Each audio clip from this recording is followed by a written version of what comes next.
স্ত্রীর যে গহনা এটার মালিক কে বলেন তো? স্ত্রী।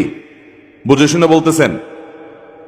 বউয়ের যে গহনা, তার যে অলংকার, স্বর্ণ, এগুলার মালিক কি বউ নিজে না স্বামী?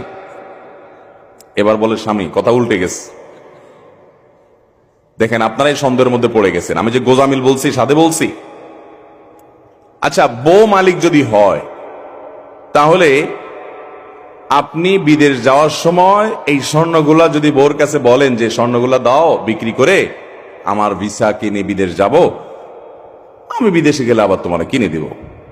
বউ যদি বলে যে স্বর্ণ যেহেতু আমার, আমি তোমাকে দেব না, কারণ কেউ আমার কাছ থেকে লোন চাইলেই কি আমি দিতে বাধ্য? আমার বিশ্বাস হয় না তুমি আবার কবে চাকরি করে টাকা কামায় আমার দিতে পারবা কি পারবা না, সরি আমি তোমাকে দিলাম না। কি বলেন, এ অধিকার মহিলাদেরকে দেওয়া হয়? কোন ফ্যামিলিতে আছে এটা?